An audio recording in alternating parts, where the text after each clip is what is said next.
Oke, Assalamualaikum warahmatullahi wabarakatuh.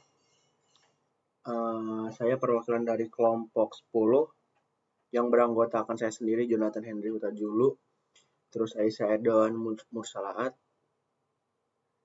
dan Lutfia Umami. Jadi di sini saya akan mempresentasikan sedikit mengenai perkembangan proyek pada UTS kami nanti. Oke, jadi proyek yang kami buat itu adalah topologi jaringan kampus dengan implementasi ACL, VLAN, firewall, dan VPN untuk akses aman. Nah, jadi bisa Pak Denny dan teman-teman lihat di sini. Saya mau jelaskan sedikit dulu. Jadi di topologi ini kita membuat dua buah jenis kampus ya. Jadi ini ada satu kampus utuh. Nah, dua buah jenis kampusnya itu yang pertama ada kampus utama. Nah, kampus utamanya itu terdiri dari yang ini. Terdiri dari ini. Tiga building, yaitu building A, building B, dan building C. Nah, ini kampus utama. Nah, kemudian kita geser ke sebelah kanan, itu adalah ada kampus cabang. Nah, untuk kampus cabangnya ini, dia cuma punya satu gedung. Yang dimana satu gedung tersebut itu berisi lantai staff dan lantai studi lab.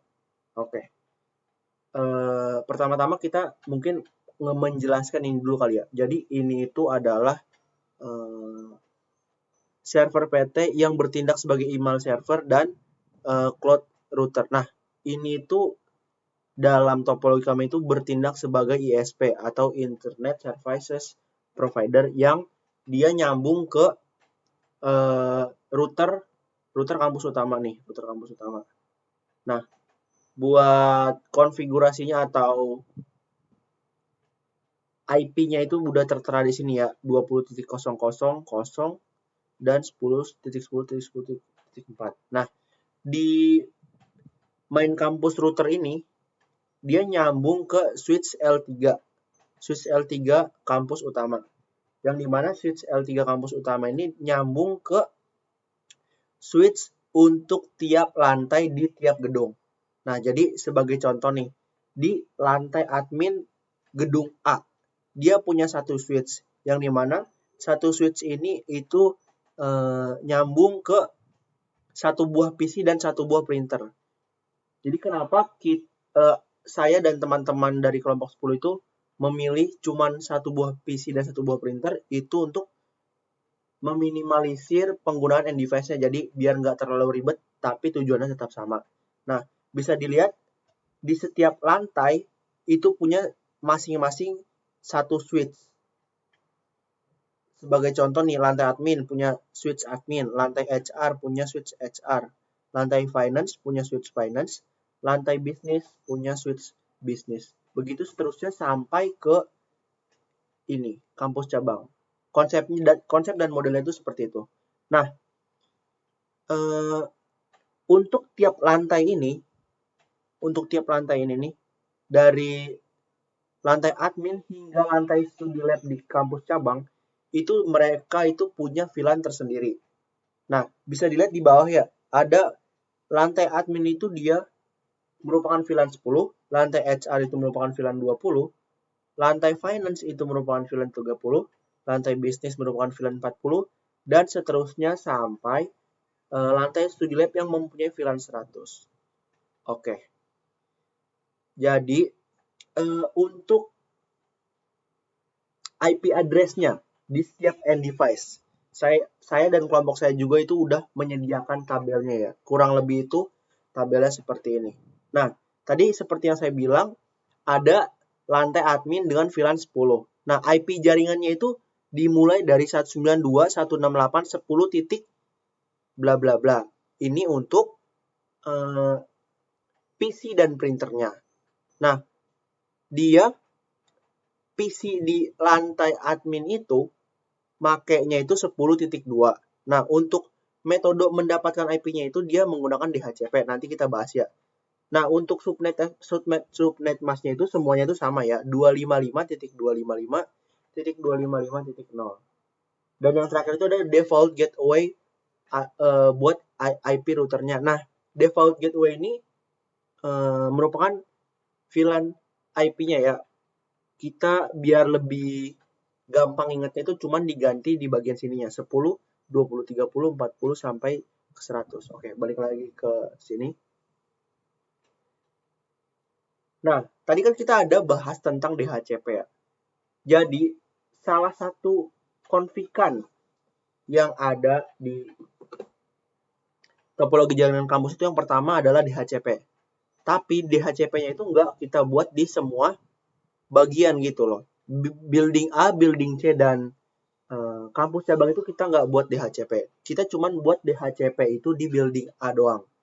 Bisa kita lihat, kita buka di ini, PC 0 di lantai admin. Nah, ini IP configuration-nya. Nah, ini kita dapat DHCP 192.168.10.2. DHCP ini itu dari mana sih? Sepengetahuan kami, riset kami dari AI dan juga beberapa buku dan video, buat DHCP-nya itu ternyata itu dia dapatnya dari switch L3 ini. Konfigurasinya ada di switch L3. Misalnya kita ubah ke static lagi, kita ubah ke DHCP lagi, dia akan requesting IP address ke switch L3. Nah, ini dapat lagi kan. Oke. Itu baru PC admin. PC HR juga sama. Dia requestingnya dari switch L3 kampus utama. Nih, bisa kita lihat ya. Dia IP address-nya 20.2 dan IP configuration itu DHCP. Begitu seterusnya sampai di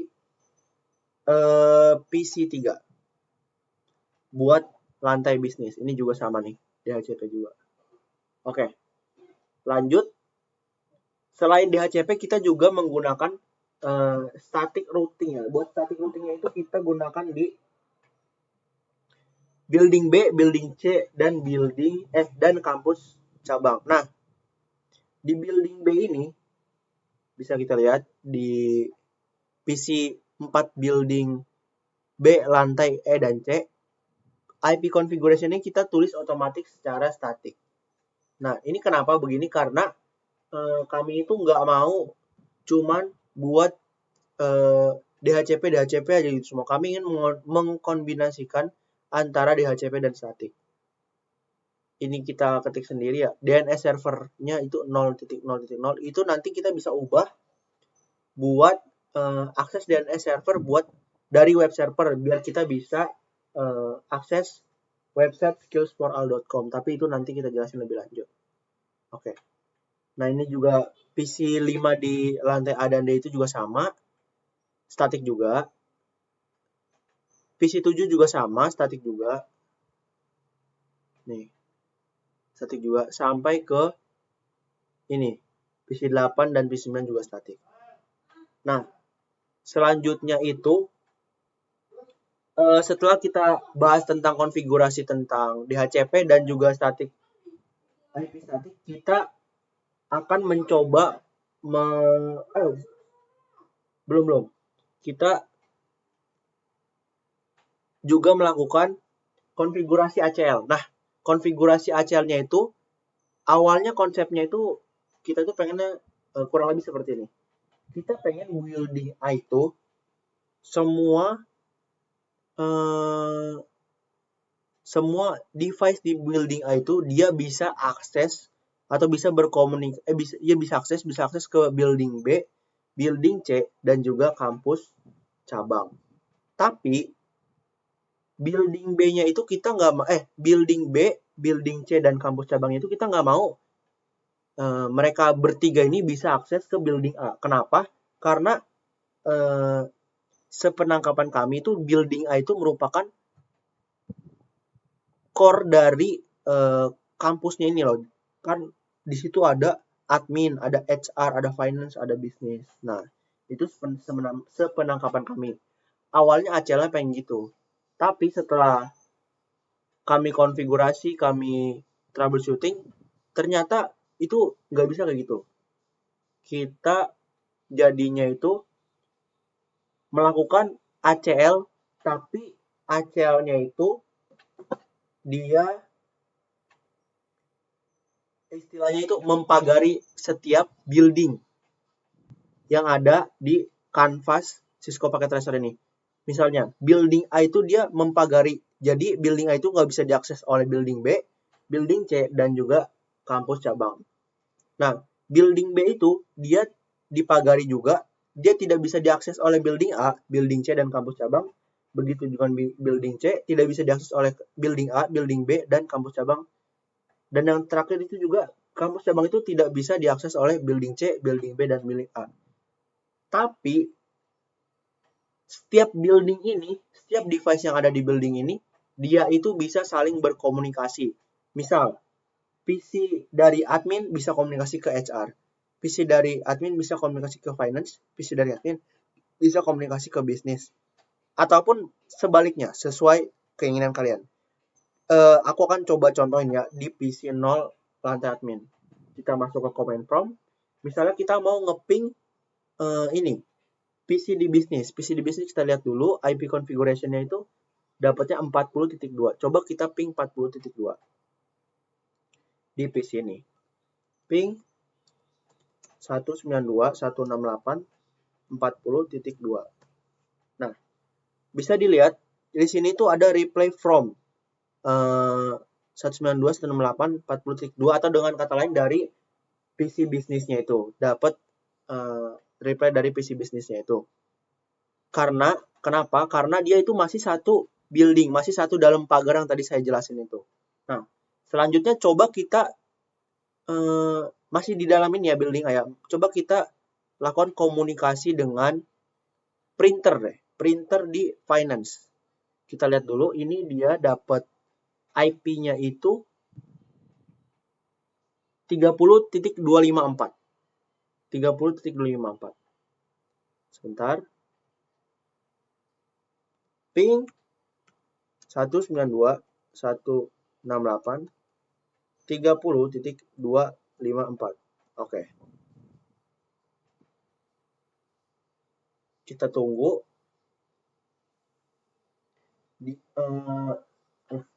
Nah, bisa dilihat awalnya memang RTO ya, tapi selanjutnya itu dia bisa berkomunikasi dengan printer. Padahal dia dari ini loh, dari PC admin loh, yang bisa dibilang beda lantai sama PC finance. Nah, itu dia.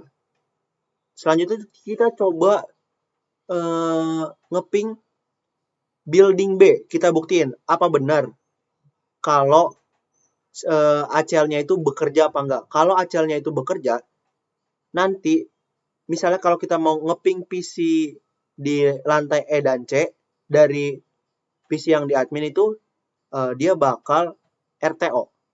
Nah, kita lihat dulu PC yang ini berapa? 50.10. Oke. Kita lakukan ping dari sini 50.10. Ping 192.168.50.10. Oke. Ini dia akan otomatis RTO karena konfigurasi ACL yang kita berikan tersebut. RTO, RTO lagi, dan RTO lagi.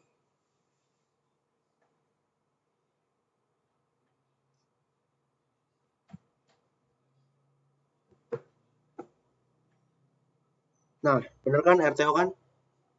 RTO-nya ini tuh dia sama juga sama misalnya kita mau pakai PC HR, mau komunikasi sama ini PC di Sutlab kampus cabang, itu juga dia bakal RTO. Misalnya PC bisnis mau komunikasi sama PC di IT departemen, nah itu dia juga akan mengalami RTO.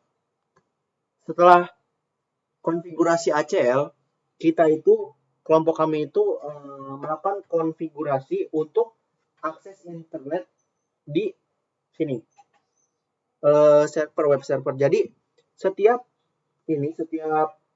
end device di building A, building B, building C dan kampus cabang itu dia bisa akses web server asal DNS-nya itu sama ini web server ini. Coba ya, HTTP oh bukan Nah, ini dia. DNS, kalau dia DNS sama-sama ini, dia bisa lakukan komunikasi lewat akses website Skills for All. Misal kita ke PC7. PC7 itu tadi saya sudah set ya. Ininya, DNS servernya nih, sama kan sama tadi 80.11. Coba kita ke web browser. Ini web browser memang agak lama. Web browser.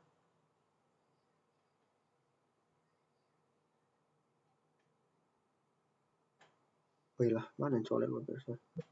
Nah ini, Skills for all.com. Go. Nah, itu dia udah bisa ya. Cisco Packet Tracer udah muncul nih. Welcome to Cisco Packet Tracer. Dia udah muncul. Jadi itu konfigurasi yang kita lakukan buat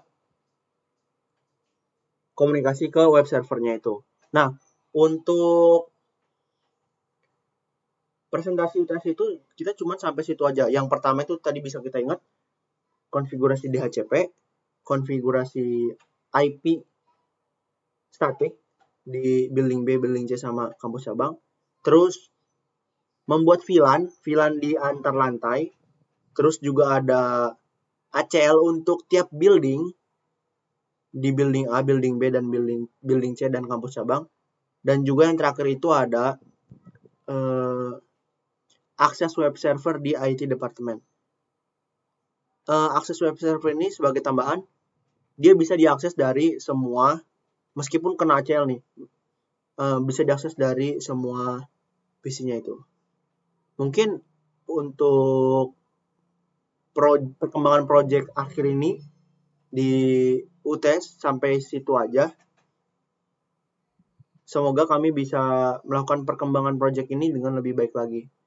Saya mewakili kelompok 10 dengan teman saya Aisyah dan juga Lutfia. Mohon maaf apabila ada kesalahan. Terima kasih. Waalaikumsalam warahmatullahi wabarakatuh.